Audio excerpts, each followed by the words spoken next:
Hello friends, welcome back. Thanks so much for joining me today. I have a bit of a themed video for you this week. When this video goes out, it will be Lunar New Year, and 2026 happens to be the year of the fire horse, which got me thinking about some of my favorite childhood horse books and ones that I've just found really delightful, and all these center on this majestic and beautiful creature.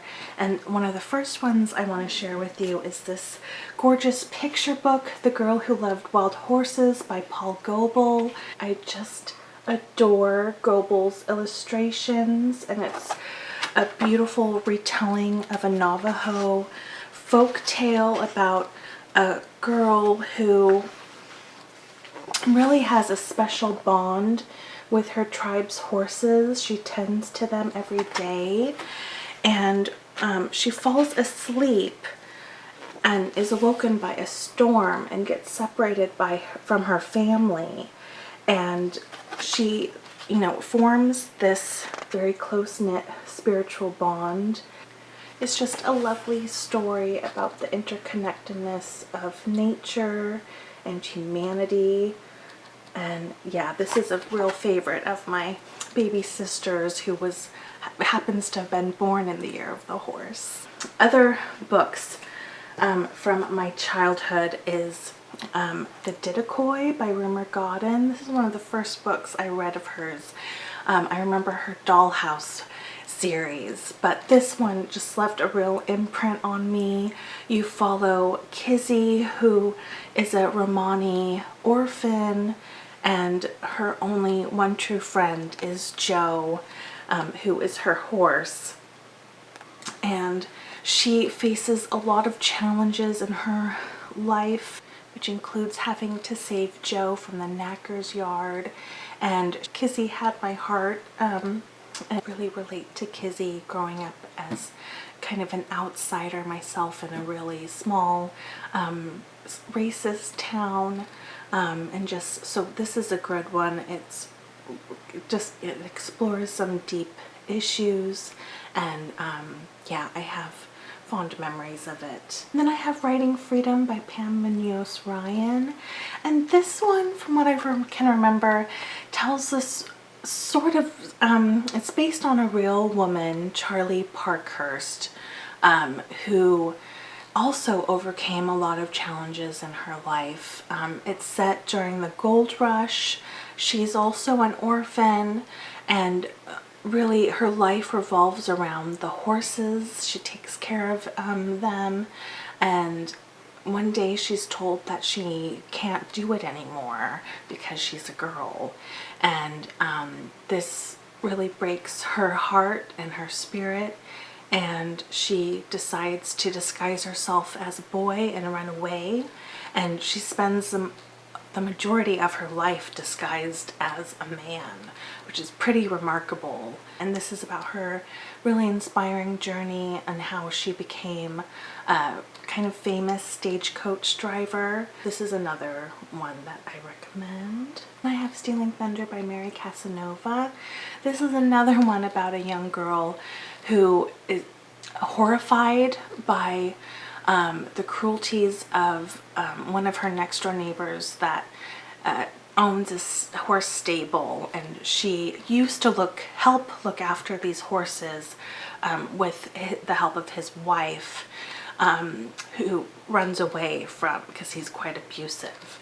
And this is all about her adventure on rescuing all the horses, particularly her favorite, Thunder. And then a couple others that are from my childhood that I don't own are Misty from Chincoteague by Marguerite Henry. And this is a lovely series of books that are about the adventures that take place on Chincoteague Island off the coast of Virginia. They have wild ponies there, and I believe it's a national wildlife refuge today. And this is about a brother and sister duo that really dream of taking care of really fierce and wild mare that they name Phantom. And it's all about how they save their money to, you know, be able to bid on this horse. And it's, their grandparents are just so lovely, and it's a delightful story. And then I have some nonfiction suggestions. I have The Horse, the Wheel, and Language by David W. Anthony, How Bronze Age Writers from the Eurasian Steppes Shaped the Modern World. This one is absolutely fascinating. Anthony uses the archaeological record to make several arguments in here, but the primary focus is on the Proto-Indo-European languages and all the sub-branches, specifically the Anatolian one, which he argues was influenced by the domestication of horses, and includes findings from several archaeological digs, and includes really fascinating artifacts. And yeah, it won't be for everyone. It's just, I studied anthropology. It's one of the degrees I studied in college, so I really enjoyed it when I read it. If that's something that interests you, if you can find it, I really highly suggest this one. A few others that I don't own, unfortunately, is A Girl and Five Brave Horses by Sonora Carver. This is Sonora's memoir, and you really get to learn about what a thrilling and courageous life she led. Sonora was one of the country's first female horse divers, which, if you're unfamiliar, horse diving was a really popular form of entertainment in the late 19th century, and was really popular in the 1920s. And essentially you would have these riders who would jump off these really tall towers and plunge into the ocean while on horseback. And it's really a terrifying thing to picture and imagine. And I think in Sonora's case, these towers were like 40 plus feet high. She's pretty remarkable and overcame a bunch of obstacles herself, which included continuing to horse dive even though an accident left her blind. So yeah, this is another interesting one. I have The Ride of Her Life by Elizabeth Letts, the true story of a woman, her horse, and their last chance journey across America.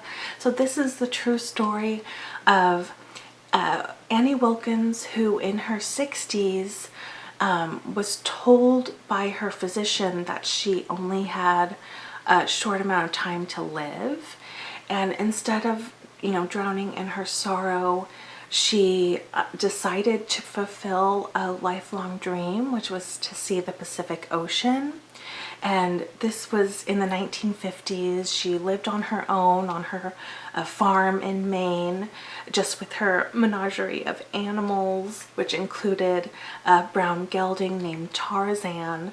And so Annie decides to leave that all behind and travel by horse with all her animals from Maine all the way to California. And this took her 2 years. And this is, an adventure story that's really uplifting. It's all about kindness, which I think we need these days.